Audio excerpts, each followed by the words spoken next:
and welcome to episode 2 of the Bootroom Podcast about grassroots football in Ireland. My second guest, I am delighted to welcome to the podcast Linda Gorman, former Republic of Ireland player and manager, to the studio. Welcome, Linda. Thank you very much. Delighted to be here. Thanks very much and welcome. Linda, I think we'll start with the start because starting days are very, very important to us. I'll take you back to Finglas East when you were playing on the green with your 7 brothers and your 2 sisters. Yeah, that's a good long time ago in the probably early 60s, playing on the greens, 2 greens outside the house, very safe. We were playing with the guys, or we tried to play with the guys, and sometimes they didn't want us playing. So every time the ball went out, we'd run off at the ball. So they eventually gave up and allowed us to play with them. And that's how my kicking football started for me. Yeah. I think that's where a lot of the girls started because they were, they just followed suit with their brothers. That's what their brothers were doing, so they followed suit. Exactly, and also the fathers were very involved in the local League of Ireland club. So for our area, it would have been the local club Bows. So everybody would be, the dads would be really interested in going down and supporting Bows. So there was an atmosphere of football, and it was quite normal for us to be playing with the guys. We didn't see any difference. And they didn't see any difference because all the other stuff that we did, the sports, we were always mixed with the guys. So it was normal for us. But I was very lucky because, it was kicking the ball around and learning the trade. But there was no formal teams for women at that time. And my very best friend, Catherine Rafferty, lived 2 doors from me, saw an ad in the paper when I was 15 at the time. A civil service team were looking for players and they had trials up in Ballymun. So no bus service, so myself and Raf walked up. We made it through the trials, very happy. And the team was based in the Bogies in Cabra. Now we turned up for the next training session in the Bogies. And myself and Raf were the only 2 kids. Everybody else were adults because they all worked in the civil service. But what probably kept me there and her there was the fact that we had each other. And so we stuck it out, and it was great to be part of a team, great to be part of a structure, great to be playing football with just women. And it took off from there. That's correct. So you, as I said, you played with the civil service. Some of the other teams that you played for. I remember one of the teams was Suffragettes. Yeah, they were very, very, very, very big in that area when it started off. And there was another team from Waterford. Benfica. Yeah. Now there's a little bit of confusion there. Now, Suffragettes were only a few hundred yards up the road from me. Yet because I played with civil service, civil defence, and they were based in Cabra. And also my sister worked in Jay's factory, and Jay's factory had a men's and a women's team, and they were very supportive of their employees because they saw the benefits of a social side for their employees. And the guy who managed Jay's was Pat Noon. The late Pat Noon. And Pat was a supervisor in Jay's. And my sister played for Jay's, which was great.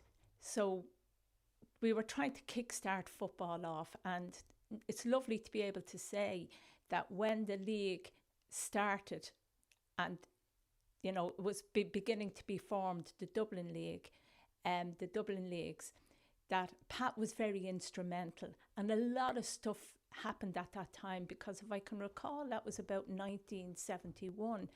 In that year, UEFA mandated all their partners, all their members, league affiliates, to recognise women's football, and also we had never ever had an official referee any of our games up until then. So in order to kickstart the Dublin League, and ironically or coincidentally, Jays were the first corporate sponsors of that league. They had an exhibition match down in Talca Park. And lo and behold, the two teams that were selected were Civil Defence, which I played for, and my sister's team, Jays. So we played against each other. Yeah. And that was really to show that we understood the offside rule, and so therefore the league would go ahead. But Pat was a great influence on me because he'd seen me playing down there, and as the year or so went by and my team folded, we amalgamated with Jays and became Avengers. Now at that time, Pat was very involved with a lot of clubs around the country: Benfica and Waterford, Limerick, Galway, Ballybuffet, Kilkenny. So they formed the League of Ireland, which was the first women's League of Ireland back then. At the same time, the Doran family, who were very involved in Boas, had... John Doran? John Doran, yeah. The famous fullback. Famous fullback. And his dad, particularly, were involved in Leinster Junior. And they set up the Leinster Junior Women's League. They had a sister, Carol Doran. Yeah. And also Dolores Doran. But they set up the Leinster Junior League in Dublin. And of that Leinster Junior League, two very, very influential teams came about, which was Suffragettes and Finglas. Now you have to remember, Suffragettes won the first All-Ireland Cup in 1971. And I think their youngest players were around 14 years of age. And then you had the famous All-Stars in Ballyfermot, where Anne O'Brien, who had gone off to play in France, and she was the first player to. Was she the first player to play foreign? First lady player to play. Well, semi-professional, because there was no professional at that time. That came about as a result of relationships formed between Pat Noon, Kevin Gaynor, and a French journalist who ran the Stade Reims team in France. And the Jays team had gone over there the previous year in 72 on a tour. Would that be where they got the name for the Gaynor Cup? The which cup? The Gaynor Cup. You know, Gaynor, that's correct. I've always wondering where they... That's good. But before we go on to your international career and that in the world, I just want to bring you back to your dad, your father. I'd say he played a big influence on your career and your development. Well, both my parents did, because they were very progressive. My mum was of the opinion that the girls should be able to do exactly the same as the guys within reason. So there was no holding back there. My dad had come back from World War II and had learned a lot and experienced quite a lot of stuff. He was a quietish man, not very vocal in terms of... he only spoke when he had something to say, and it was always very deep and impacting. But both of them are very progressive.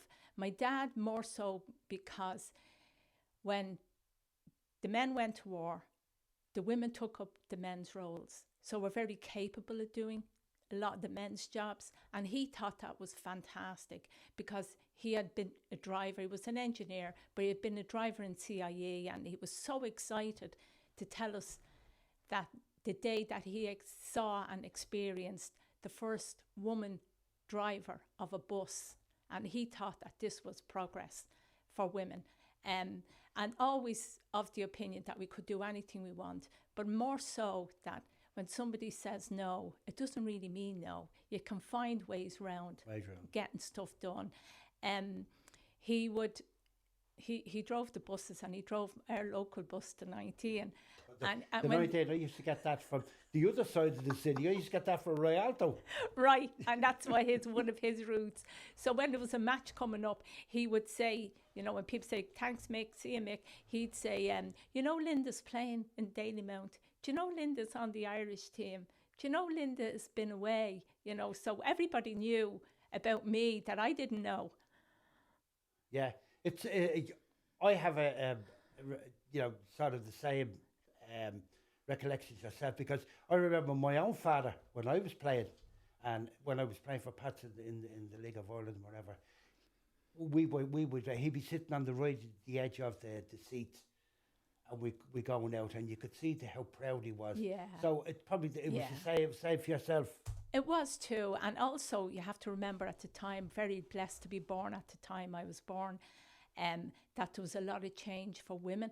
Yeah. You know, the GAA ban, you know, now was lifted and women could play both sports, and also the ban was lifted on as well on women who got married, that previously they had to leave their jobs, and now they could remain in their jobs, and also the massive changes we were benefiting on the back of women who had progressed women's liberation at all that the way time. Through. Yeah.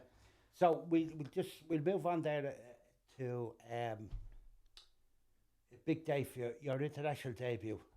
Is it true? Pat Noon, the late great Pat Noon, gave you your debut?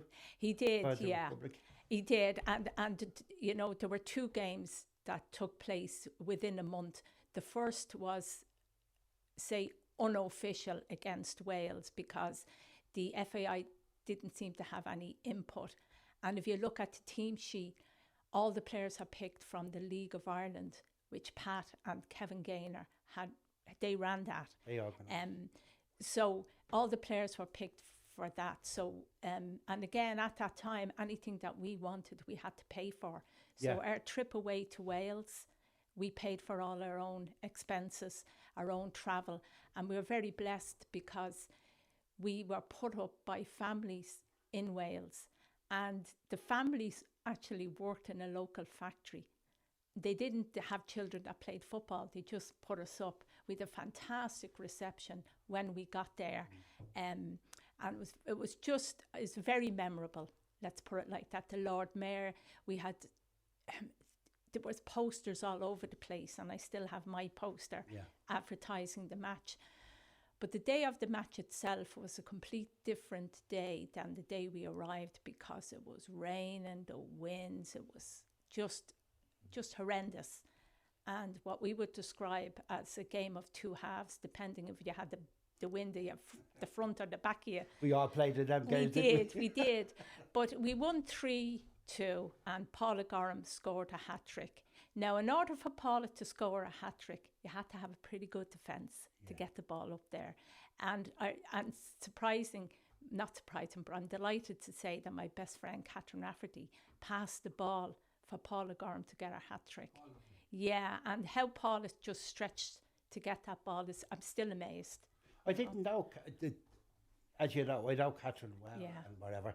And we were on the trip down to Cork. I had the grandkids with me. I didn't actually know that Catherine had played for Ireland. Catherine? And all the times Catherine was constantly in the newspapers bits. I can't find them now. I've even looked in the National Library. She was a phenomenal player. But we'd gone to Wales on the 13th and played in Wales 13th of May. And the next game was against Northern Ireland, a home game in June, the following month. And the FAI decided they wanted an input into the team. So we had trials which were supposed to be in Talca Park, but as I can recall, Home Farm owned Talca Park at that time, and they weren't aware of any game. So the trials never took place there. They actually took place in All Hallows College in Drumcondra, which you'd be very familiar with. And we went down there and had 1 trials. And if you look at the team sheet for the second game, they're mostly Dublin players, with maybe a handful, if a handful of the League of Ireland players. But it was in that game that Catherine Rafferty did that trial. She got a very, very bad knee injury, really bad. And of course, nobody cared, no treatment, no nothing. Now, you know the distance between All Hallows and Botanic Gardens, because the 2 of us had to limp all the way up there. And by the time that she got home, her knee was so bad that she actually never made the second game a month later. Yeah. Not like today's setup where I think there's more backroom staff today than there is players. Listen, I We'll just... we'll come to that yeah, as well. yeah, yeah. But I just want to ask you, is it true that on one of the games that you went to, there was a company that some of the girls played in that organised blazers for you? No, that was never for us. The only time where we ever got any type of gear in terms of dressed up, because prior to all this, we came in our civvies, we went in our civvies. We never looked like we were a team of anything. And that was the late Eamon Darcy. When he took over, he brought a side to football that should have been there for it years before. Yeah. He got sponsors. He showed his football, or his knowledge of football, fantastic. But in looking after women, he wasn't as familiar, as the coach he took on board. Don't forget, Eamon was Sheila. Eamon was the famous guy. Yeah. Like Eamon was an icon. In I remember going to see Eamon play, watch Eamon, and always known as Sheila and whatever. Yeah. Super goalkeeper. And like, a super gentleman. Oh, super absolutely. gentleman, and very professional, really professional in that he didn't, he was always a step ahead of us, and we had huge respect for him. We would have done anything for him. But he brought to the side in 1985 that the visibility. He was getting sponsors for us. We had gear going away, so we had suits, dress suits, skirt suits, trousers and tops, and that was all sponsorship that he got. And it was sort of a huge lift, because we looked like we were a team. It looked like it's probably taking me back to the day only a couple of years ago where the big debacle, the big row where the senior women came out and they protested about having to get ready in toilets and give the gear back and stuff like that. Remember, they were going to go on strike. Yeah, but you have to remember, in my day, when you were on the international team, we trained up in the polo grounds in Phoenix Park. Now, there is no bus service up there. So either you had to walk up, or you were lucky enough, somebody gave you a lift, and then walk home afterwards, get out of the park afterwards. Nowhere to change. You had to bring a plastic bag, because the only way to safeguard your clothes from getting wet. And I remember training up there in snow, and that went on for quite a lot of time. Probably used the plastic bags as goals. Yeah, and I actually have photographs of our clothes as, markers around the pitch.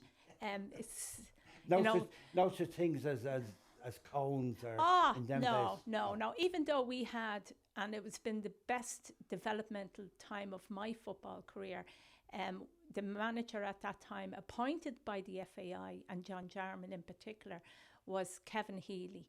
Kevin, yeah. Kevin had a big lifelong with Bows. He did. He ran the second team in Bows. Yeah. And huge man, detailed of football, that even as an athlete, the things that he could spot in you, he was just amazing. Was it he who discovered Jerry Daly? Yeah, that's him. Yeah. Jerry Daly from Cabra. Yeah. That's right. Back to the Bogies again. Yeah, back to the Bogies. Back to one of your old clubs in Cabra. You paid for them. Civil Defence, and Avengers. Yeah. So but you see, the neighbourhood you're talking about were all working class neighbourhoods where the kids were just told, "There's the green, get out and play, and we'll call you when your dinner was ready." Well, that is exactly what it was, and it was a great childhood because we were safe. We were with our own families, our brothers, our sisters, or whatever, and the neighbours. So it was a real safe place to be, and also a great childhood. You didn't have any responsibilities, worries. The only thing on your mind was when you got hungry, you went home. But that was it. Or your brother or sister had eaten your dinner before you got there. Yeah, you were sharing your dinner. It happened to me many a time when we were living. But let's get back to your international career and that. And so with Kevin Healy, Kevin brought a lot to it. So after Kevin, who came after Kevin? I think it was Tony Kelly came after Yeah. Kevin. But Kevin, Kevin, I have to go back to Kevin Yeah. because for all of us who play today or know about the game today, he brought a side to us as individuals and as a team that hasn't been done and had not been done. So I'll just give you an example. Bose trained up in Grange Gorman. Yeah. And one evening they were mostly the Dublin players up there, and he was trying to introduce us to how to play as a team. So what he did was he got us to shadow the Bose players. And I was shadowing, so happens, Fran O'Brien, who lived the bottom of my road. Fran, who later went to America. Yeah, Fran O'Brien, yeah. A left full, and I'm right-footed, but I played left full. And we shadowed, but not only were we shadowing in relation to what he was doing, but also in relation to where the ball was on the pitch. Because even now, sometimes I see that if the ball is on the right-hand side, you have somebody on the left-hand side hugging the line. Do you know what I mean? The sideline, which is not the way of keeping your thing condensed. So that was one of the things that he introduced. And all the stuff that I do now, or the way I play now with the men, the angles that I use, is all because of Kevin, how he taught us. Now, he had us for 4 years. So we learned quite a lot because he would take us extra during the evenings up to the park, and not anything unusual in terms of football. It was just to sort of subtly build up your stamina. But he was so detailed that he said to us one day, we were doing shuttles, and he said to us one day, girls, you just don't know how to run, you know. And it's not unusual because he used to do that with the guys as well, and he'd show you. But I sort of took it on board, and I joined Dublin City Harriers for about 6 weeks. And the difference that it made in technique, you know, when you go to somebody that's what they're all about. So the runners, the Harriers, that's what they were all about: how to run, how to develop yourself, how to relax, you know, how to pace yourself. And that benefited me and actually knocked a lot of seconds off my shuttle runs. Yeah.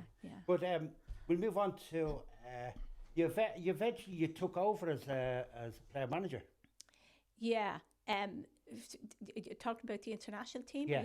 No, I wasn't player manager in just the manager in the international team. I was quite surprised. How's that come about? Well, I just applied. I had been playing football. I stopped playing international in '85, and I was with the late Francis Walsh. Asked me would I coach a schoolgirl side that Belvedere FC had started up. So we did, and we trained in the bogies, and a lot of the girls are from around Cabaret. They should name the bogies after you. I don't think so. There's much better people around than I am, much better footballers around, especially the guys. Yeah. But anyway, so we were really, really successful. And the lot of stuff that I learned with Kevin, I utilised with the players, and they became really, really technically good, but not all of them, because it was a good balance. So with the schoolgirls, they were so enthusiastic and so willing to learn. So when I took them on, the only age group that they could go in a league was under 15s. Now you can remember that some of them were 12 and 13. But anyway, we went in and we progressed up to Premier Division. But on the way, in the very early stages, the way I did my coaching was I would coach them, and then they'd play in the underage, and then we registered them for the lowest division of the women's league, the senior women's league. Yeah. So all the stuff that they were being taught, they could implement on a women's team, and we won that league as well, which was quite good. So we progressed up, and I was probably the first and the only team who had gone through all the leagues, underage leagues, straight into Premier, and got to the All-Ireland Cup.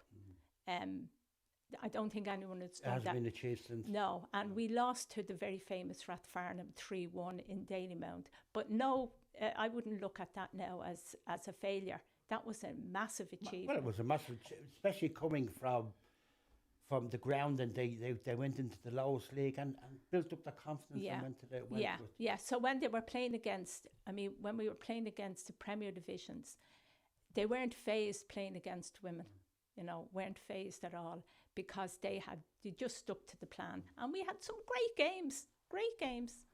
So you applied for the job at the FAI? Yeah, I applied for the job and I got it, but the problem was that I had to give up all football, all the women's football. That was sort of the condition. Anyway, it was sort of a natural progression because I'd started doing my coaching badges, and I think I was on a coaching course with you in the AUL. That's right. Like a miserable weather all those Saturdays, and the gas. It wasn't like the AOL wasn't like what it is now. No. They were only planting the trees then. Am I right? You're right. You're right. And I remember I wouldn't have spoken up a lot, but I remember the topic at the time was the weather was so bad, and all you guys were wearing white shorts, and someone was saying, "How do you get I can't seem to get the shorts white. They're all grey." And I remember saying, "You have to wash them in cold water," because you guys are washing them in hot water. Yeah. But so what games did you manage the team? So I had our first game was let's put it this way: the conditions were just as bad as they were when I started playing, and it was just awful, really. So we're talking about training up in the old sports link. It was the civil service ground. Way out near the airport, up in Santry. Yeah, it was nearly the walk up to the ground was nearly as far as the walk up to the Felix Park. That's right. Yeah. Now you're talking in 1991. 1991. The bus service wasn't as good as what it is now. No, there wasn't. I remember I didn't even know this, but Olivia O'Toole said she used to cycle up. I said I couldn't imagine that. But and then during midweek we were down in Fairview Park, so the conditions weren't great. The best thing about my time there was that we had gone to Spain, and in going to Spain we saw how the other half lives. Yeah, the facilities, the way the game was, the visibility of the women's game over there, the interest. Phenomenal interest, because the stadium we played in was sold out. It was just phenomenal, and we were bussed everywhere. We had one training session, and we couldn't get on and off the bus for the crowds that came just to watch the training. It was just an eye opener, and then the accommodation and the food, it was just fantastic. The best thing that came about my tenure as manager was that we beat the Spanish team on home soil. Was that the game where you beat them well? No, we actually only beat them 1-0. We were under a lot of pressure because these were technically well superior to us. The benefit of for me was that I'd been away and I knew what the Spanish were like. I knew they were technically better. But I also knew, particularly with the players that I've been playing with and against, that we had very, very good technical players. But we also had up-and-coming players, and I'd given Olivia O'Toole her first cap. Did Olivia score that goal? Olivia scored that day. Yeah. But in order to the tactical part of putting the team together for me was where I would put certain players. So I needed the technically good players in and around midfield up front, and I needed the experienced players in there. So I had a mix of age and youth. So to me now, you're talking about people being ahead of their time. It seems now, listening to you now, that you were way ahead of your time when you were managing the team. In hindsight, I must have been, because I still hold the record for male, female who's beaten the Spanish team. But again, I go back to saying, like, I had a very good centre forward, a really good centre forward, fast, tricky, strong as an ox, fierce, And but our first touch was one of the best qualities she had. I paid her centre half because I didn't want, if we were going to be bombarded with balls, for balls just to be hoofed out into space and hopeful balls, as we would call them. I wanted someone who could take a ball down, keep the ball and try and make a good pass. If not to the player, but at least into space behind for somebody running. And Angie Bates did that for me, you know. So how many games did you actually manage the team for? 2 games, Two one games. home and one away. It was the home that was the downfall for me, because how we were treated, as you know, the conditions that we were training in. Tell us about it, because I think people need to know about it, because the girls that we 25,000 at the game on Tuesday, right? And the girls, all the young kids go there seeing it, right? But I just think myself, they need to know about what it took to get the team to where it was, what you had to go through to actually for them girls to have what they have. Well, you know, for all my international career, it was other people who had the reins. Whereas when I had a club team, I had the reins. I was on the committees, I was part of leagues that were formed, and I was very passionate. And some stuff I just wouldn't let go. Aside from that, Kevin Healy had instilled very high standards, and that I emulated all through my playing career. Some stuff you have to roll with, you don't like. So being up in the civil service grounds, being in Fairview Park in the rain, nowhere to put your gear again. Now, the civil service grounds weren't too bad in terms of you had porta cabins. But the porta cabins only had about 4 showers that worked, right? And then what did the girls do? There was no food. You know, I had to arrange for players to be picked up, country players from train stations and brought out. I had to arrange for players to keep the country players overnight, you know, and then some players who would get their travel expenses paid would be on to me because they weren't getting paid. So I had a lot of stuff going on, which wasn't too bad, and I had a full-time job. There's nothing new, is it? Well, no, not in the scheme of things, no. and not since I've been involved in walking football, and I've seen the other side that we weren't on our own. No, but we go to we take it to a happier part of your football career. I mentioned the name Liam Toohey.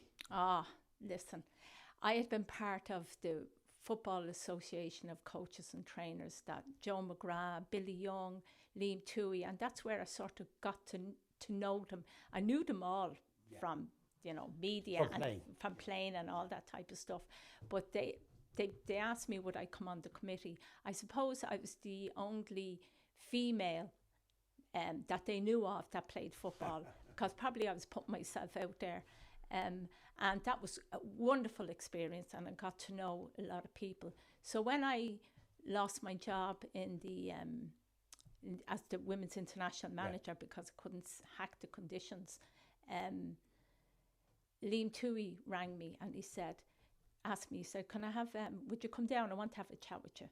And I said, yeah, okay. So I went down to Home Farm, and he said, look, we're thinking of starting up a women's senior team here. Would you be interested? I said, I would, but I just want to make it clear, Liam, I'm not selling tickets so the guys can benefit. We're not fundraising for anybody. Yeah. And he said, no, that's grand. So I recruited, they recruited a lot of players, and I brought in a few players, and we had a full team, and it was wonderful to think that I had 8 researchers from DCU, wonderful women, wonderful students, girls that joined the team. And we won back-to-back leagues until we got them up to the Premier. And then by this stage, you have to remember, all women's football was played in the summer. So you played from, say, Easter up, depending on how successful you were. You could play up to September, October, November, or December. Now, when I say November or December, that might be a cup final, you know, and looking for grounds to get matches. But we played all our football. And sorry to cut across you. it's ironic that you're talking about that. The big vote last night for summer soccer. So it's come a full circle. Yeah, yeah. And for us, the only reason why we played in the summer was because the guys had the pitches, and the only time they were vacant.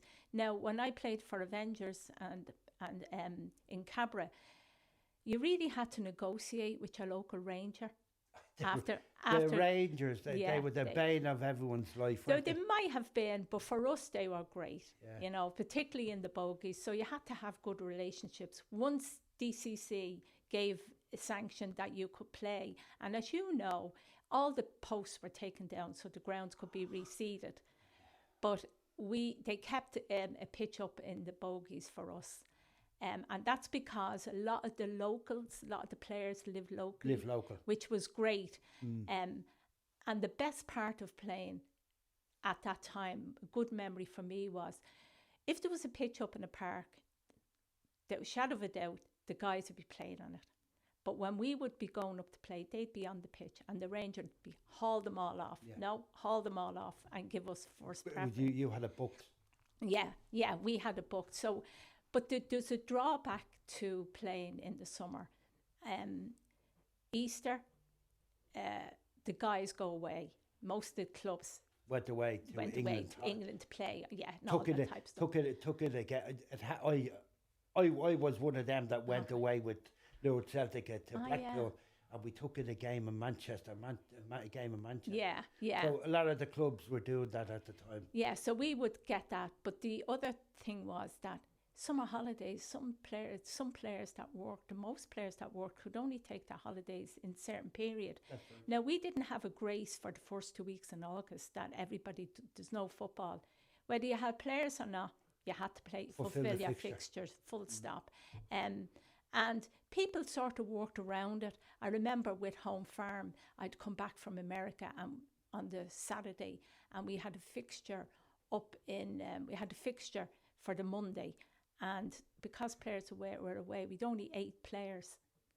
But we fulfilled the fixture. But you had and we won the game. You had to play. Yeah, we won the game. And there was no arguments or whatever. You just had to get and play. Yeah, either play or you lose the points. You lose the points. Yeah. And no one at that time, no one wanted to lose the points. No. So it's weird now that it's gone full circle. But you seem to have a great relationship with Liam Toohey. Liam was great. So when I was, as I said, we played in the summer and had a bit of spare time, and I just happened to say to him in November, I think it was, or somewhere around late in the year, listen, is there any chance I could give the guys' team a help out, any team? And he said, yeah, let me come back to you.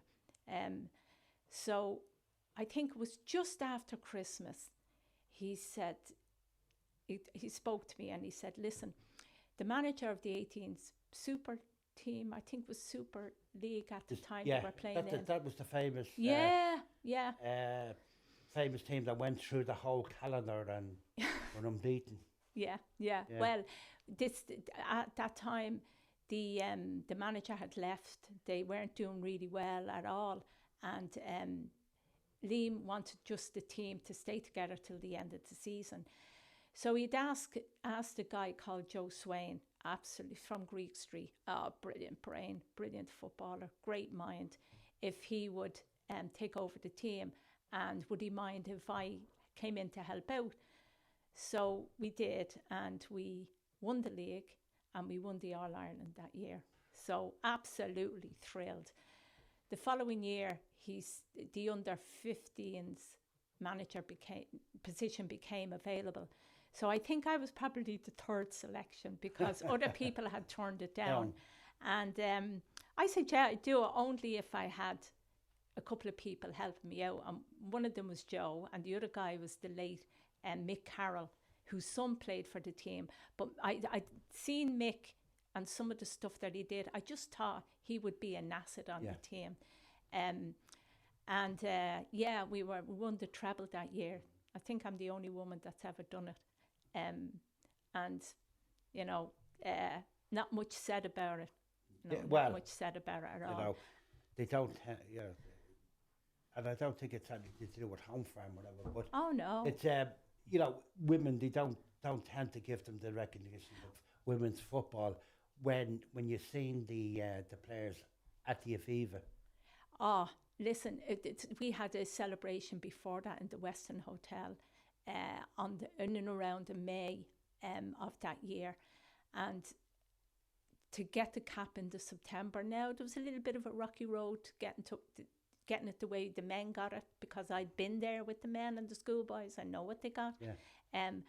But the FAI came through in the end. And I can, hand on heart, I can say, every single female player there, this getting the cap is an absolute highlight of their playing career, simply because the cap is a symbol of the recognition that the FAI had. Now, in doing the research, I hadn't got a clue how many games I'd played, but I subsequently found out I played 31 games. I can prove I played 31 games. But Liam, you know, Liam was in women's football well before I ever knew, because during my research to get information about players, I was up in the National Library, I came across an article that Liam had reffed a women's game in 1971. And I thought, I'm going to keep that, because that's, He was a, you know. he was a true gentleman of Irish football. I had the pleasure of working with him up in home farm. Oh, right. You know. Yeah, and the thing was that with the 18s at that time, Ajax had asked for a game and against the 18s, and Liam, of course, being director of football, he was in charge of all that. But we, as the team coach and manager, were part of the crew. So we played that game in Talca Park, and to be sitting in a dugout with Liam Toohey, to be in a dressing room with Liam Toohey, it was just amazing. And then with the under-15s team that I had, John Thompson had been selected by Brian Kerr to play in the under-16s, where they won the European medal. So there was a lot of stuff happening. And then I was on the coaching when Leeds came over to play similar team, you know. So loads of stuff happened. Yeah. Tell me about the commemorative medal. The cap? No, the medal from home farm. Oh, that was a shock. I thought I was going down to present somebody with the annual, you know, player of the year or that stuff. So there I am waiting, and when I was announced that I was getting a commemorative medal, I was shocked. I'm so honoured. I'm just moved by the fact that I was selected, because there are so many hundreds of great people, players, and just general people who have been involved in home farm. You know, I would have thought were more deserving, but I'm absolutely honoured. Pride the place. Yeah, well, you see, you're so humble, whatever, but in the context of ladies' football, women's football, you're a trailblazer. I suppose You were. You've got to remember that without people like yourself, we wouldn't have had the night they had. I know it was a disappointing night on Tuesday night. We wouldn't have got to the World Cup. We wouldn't have had 25,000 at a game and that. But you were really a trailblazer. Well, I think that goes back to my childhood and my parents and all the parents around of the kids that I played with, that they instilled in us, you know, you can do whatever you want to do. There's no such thing as no. There's ways around everything. There's give and take. So you learn to give and take. You learn to be resilient. You learn to be, you know, to ask the question, not be afraid to ask the question. And that's why when people say to me, did I ever come up against any discrimination? Never, never. I could go up to a guy's team and say, can I train with you? They probably initially would have said, oh, I don't know. But never said no. No. Never said. And that's been for me all through my life, you know, that if you ask somebody, the worst thing they can say is no. And if you can handle a no, then everything's okay. Yeah. So just moving along there now, and I will say to you, your passion for walking football. Well, Yeah, well, see, my passion for football is there all the time. Yeah. It never wasn't there. And I suppose it coincides with me trying to stay as fit and healthy as I could, Yeah. because even though football is my love, I had a full-time job, I had a mortgage. There was, that was an aside. Now, I never wanted to play professional football or play at that, because football to me is a huge outlet. It's something that I really enjoy. And if I had to work on it, I mightn't enjoy it as much. Just to ask you, would you like to play? Would you like to have been playing now? No. As much as I'd love to go to a World Cup, I'd have been absolutely on my knees if Vera Pauw had picked me. I would have been kissing the ground. I would not give up the career I've had to play today, because I wouldn't have become the person I am. I wouldn't have met so many influential people, so many great people in football and outside football, and around the world, because I would have been, Mick, to be quite honest with you, I was so focused on winning games, I wouldn't talk to people, wouldn't talk to the opposition, because I knew I was going to be battling with them and kicking them, and I didn't want to be apologising in advance, because the ball is there to be won and I'm going to win it. And if I have to do a bit of extra, which I did, to be better than someone else, because maybe I wasn't as skillful as other people, but I could if I was fit enough, I can afford to make a mistake and recover. And what had been instilled in me by Kevin Healy was, if you lose the ball, you win it back. You don't expect someone else to do it. So you had to have a big engine in you. So I was quite good at, I was very, very fit. I would have been described as an attacking full-back. So I could cover. I think, you read it, tenacious was the word that was used for you. I don't know. Yeah, I don't know. But I mean, when I think about what I did in 1983, I ran the Dublin City Marathon with Rose McCaffrey, Rose McAlorum, to raise funds for our association, because we didn't have money, No. So, and then that all sort of added to what I could do. Yep. But as you said, fitness was always a big part of your life. And you were introduced to, as I said, walking football. Well, I sort of wasn't introduced. COVID came along. And and for some people it's really, really sad. It was an opportunity for me, walking around Johnstown Park, being restricted where I could go, gyms closed everywhere, no contact, it was just horrible. And I had seen these people kicking the ball around earlier on in the year before COVID was announced and the restrictions were put in place. And then I saw them again. Another time I was walking around, and I mean, you can only do so much walking around, you know what I mean? I couldn't run really. Yeah. And I said to myself, Jesus, I can do that. So one Saturday, a few weeks later, I was just so fed up that I said, I'm going to go outside. You have to get out. So I got into the shed, and about half an hour in the shed looking for my football boots, and I found them. Under the arm, the way I'd always do, goes over to the field. And I think I saw Ben Lindsay over there and a couple of the other lads that I knew. The famous Ben from Talca Rovers. Talca Rovers. Yeah. And I said to him, where do the guys that play walking football, where do the guys that play football? And he said, they'll be here at 12 o'clock, they're playing down on the hill. I said, okay. So I went over, and as happens every time I played, I wanted to train, I wanted to play with the guys, you'd say, who's looking after the team? And they'd say, your man over there with the long hair, which was Paul Comiskey. And I said to him, any chance of playing a game? And he said, yeah, very enthusiastic. And he said, now listen, don't worry if they don't pass the ball to you. Don't worry if, they don't include you. They just need to know you. Sure, after about half an hour, we were flying. You were part of the gang. Yeah, part of the gang, and I haven't looked back. No. It's absolutely fantastic for everything, particularly as we age. The walking footballer, I remember when I was the development officer in the FEI, great, he actually left, and he's working with Fingal now, Jerry Reardon. Jerry, I've never met Jerry. I'm sure I know him to see. You know him? Yeah. you know, another man had a great influence. He was ahead of his time. He organised the late night soccer. Oh, that yeah, You know, so yeah. thing who actually left the FAI and went to work. He's working with Fingal and doing fabulous work in the sports department of Fingal.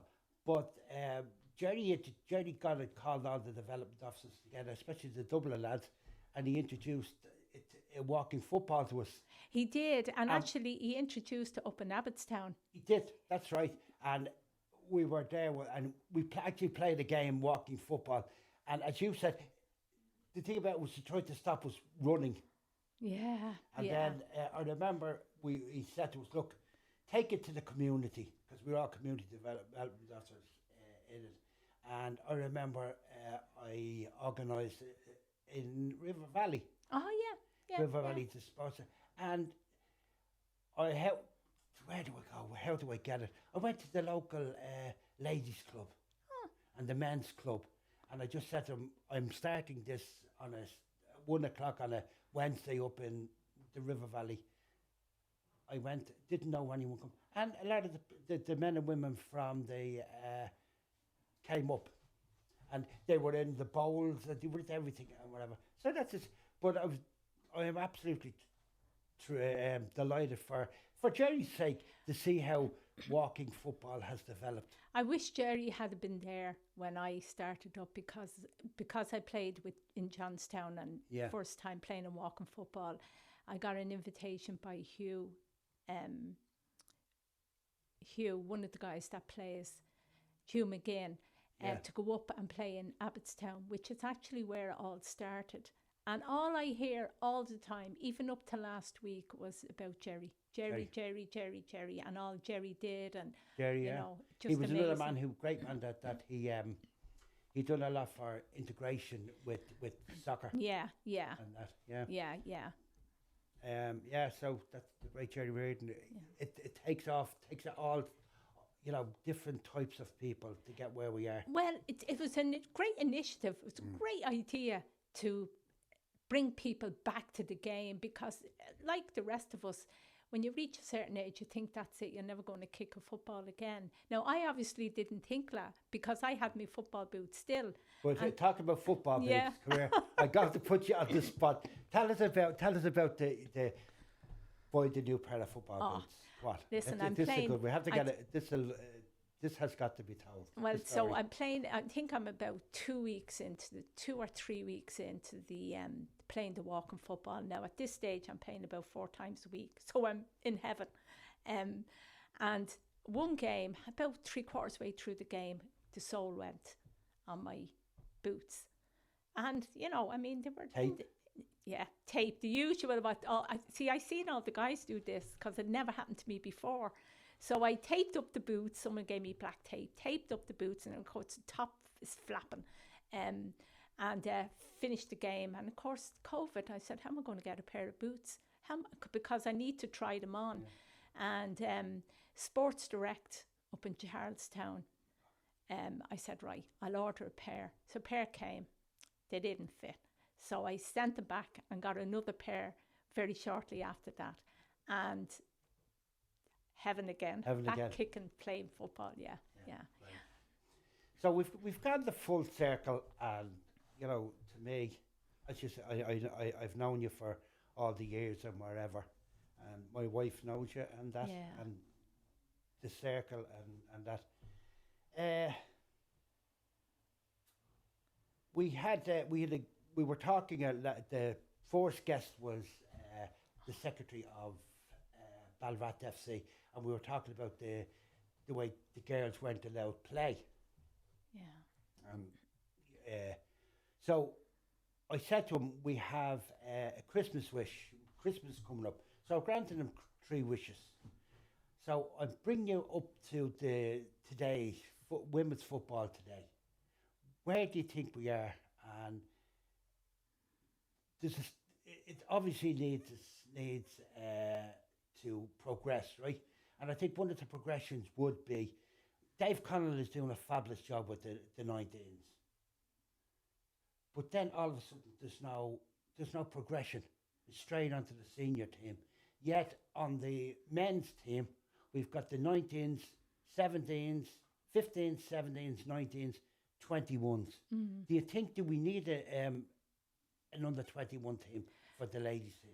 Look, it's like having an under 18 schoolboys side, and the next step up is playing in second team in League of Ireland. That gap is so huge. You need something in between to bridge it, you know, and having an under 21s is ideal because you can switch players up, give them experience, bring them back down so they have the experience of playing on the senior team or even being part of the senior squad to see how things go on, and yet playing at that level. So I do think it's really, really important.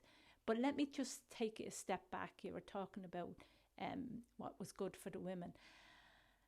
My belief is that the visibility of women came to the fore because of Vera Powell. She is so professional in what she's done. An absolute inspiration to take somebody of her level and appoint them as an international manager for all the stuff that she brought. She single-handedly put women on the map in Ireland, women's football on the map, because the perceptions before that were not very positive. No.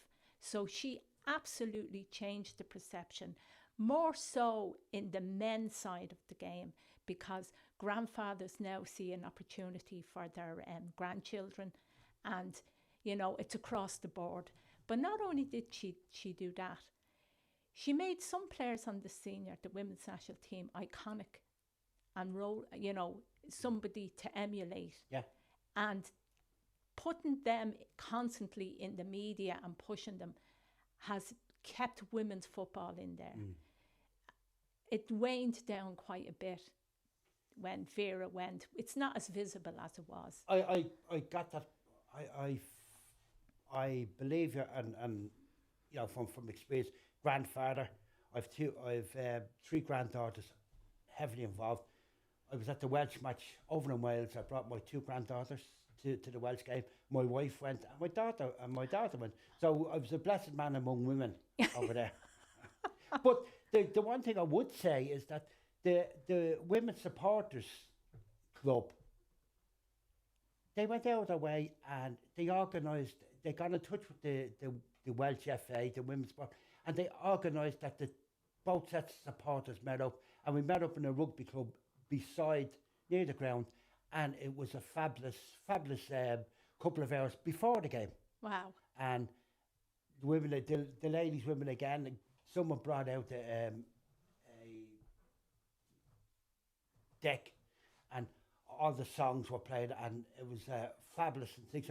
And so much so that the club normally closes, but the rugby club opened the doors after the game and invited the Irish supporters back. That's amazing, because when you say that, the Irish Supporters Club, the men's side, invited me to play with them against the French supporters when Ireland was playing France there a year or so ago. And Aidan, who looks after the admin side of it, got in touch and asked if, you know, would Irish supporters, players, come together and play against the Welsh supporters on the afternoon of the game. Tuesday's game here. And it was really, really well run, absolutely excellent. We had a great day, great being with the people, lovely supporters, great. I mean, I think even the Welsh film crew came over to you know, watch the game, film the game.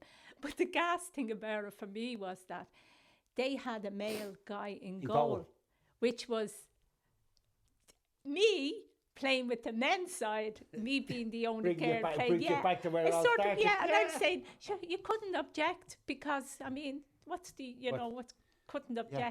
But the camaraderie, the relationships, it was just, the hype was fantastic. And then to be going up to the match, it was just great. Well, as I said, I was over in Cardiff for the game. And the one thing that struck me in the game is that, looking at the Welsh ladies and where they are now, they reminded me of Ireland 8 to 10 years ago, when we were on the upsurge. That's why I wasn't surprised that we were beaten by Wales, because I seen they had a record crowd at Ninian Park and whatever, and they were so passionate and that at the game and whatever. That's why I wasn't surprised.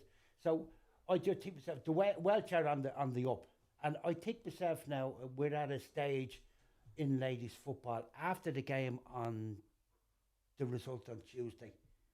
It can be. We're on a fine balance of where we go. Well, Sorry, just to ask you the question I was going to ask you. You were talking about Vera Powell, and there again, I met her a couple of times. Especially, we've had great times for all the kids and the fans and stuff like that. She built this foundation of spirit within women's football, and to see all the kids there, I think you'd nearly say single-handedly, Vera Powell got 25,000 to the game there on Tuesday night. Well, it wasn't only, she didn't only target the young girls, which she probably did that in a way of making some of the Irish players iconic like.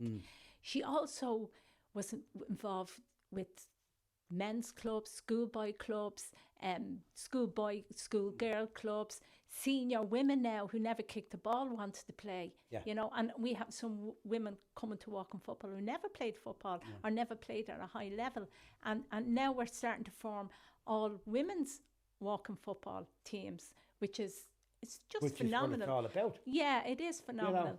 You know. And that's, again, I just think the visibility has waned quite a bit since Vera. Vera's contract wasn't renewed, and I think that's probably a downfall, and that's the thing that I would fear most going forward.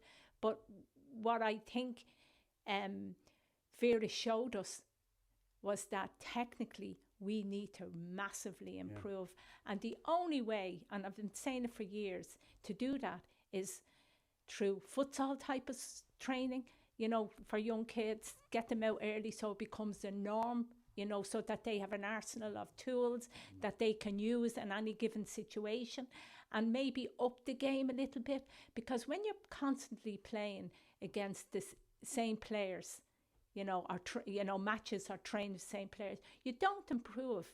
And that's why for us in our era, we played against and with men to improve our game, our quickness, our first touch, our vision, being able to see it early, because even with the Walking Football, I nearly sort of play 1 or 2 touch football, because you have to be, you don't want to get tackled. Going back to street football. Yeah, it's sort of take on the game is that I just thought the Irish backrooms were psyched out of the game. I just thought myself that the Welsh backrooms, the bench, got at the Irish bench and outfoxed them, outmaneuvered them on the game. They done it in Wales, over in Cardiff, and they done it there. And also, I just thought myself that the game became about Katie McCabe. You see, it was off and on the pitch. And the things you learn as a street footballer, there's a couple of things you learn. One, the referee's never going to change his mind. Yeah. Don't waste your time, right? Number 2 is don't get involved and let people know what buttons to press to get you going. And I suppose that was the difference between Vera Powell's crowd, her crew, her backroom staff. I don't think she would have entertained anything with the opposition. She would have been focused on getting, I don't know what all that came about, but it was a massive distraction, and it took away from the game a little bit, because all it needs is one player, somebody on the sideline to rock the boat a bit, and then all the other players they're not on their game. Their whole, concentration is not on the game, because they're wondering, this stop start. I mean, I'll give you a perfect example that I think, when I was looking at the men's cup final between Drogheda and Derry, right? The hype up to that game was phenomenal, and I actually thought Derry was going to do them. But there was a lot of instance behind the goal with flares and everything else that took a few minutes. And I think that few minutes settled, drawed it down, that the nervous energy was gone and it lifted their game. That's what I thought. So sometimes stuff can work for you if you use your head. Now, you played when I played, and you always made sure that you had an exceptionally fast defender. And the Welsh had an exceptionally fast forward. I've never seen somebody beat Denise O'Sullivan for pace. Never in all the time I've watched Denise O'Sullivan. But the forward on the Welsh game had that little 5 yards ahead of her. Yeah. And if I was playing at the back, which I do, and there was a player like that, I would make sure that we had somebody equally as fast, if for nothing else, just to stay with her. You know, like small little stuff like that. But you could see where we really, really wanted the goal. And teams would do that, push all their players forward and get caught on the attack. So one of the parts of the podcast is that we have the festive season. So I'm going to be Santa Claus. And they're going to give you 3 wishes for women's football going forward. Number 1, get the grassroots right. Do it quickly. Don't spend ages doing it. You know, get the futsal and covert. Get all those skills, instill them in young kids and get them playing football, right? Number 2 is there should be availability for all schoolgirls to play football. All schoolgirls. And the third one would be we need a high profile non-Irish person to take on the women's national team. They're my 3 wishes. Linda, it's been a pleasure. As you know, I hold you in the highest esteem in football, and I'd still say a trailblazer. Thank you. And without you and without the other people that played with you, we wouldn't be where you are and that. So thanks very much for taking the time for the podcast. Enjoyed talking to everybody. Great stuff. Well done. Thank you.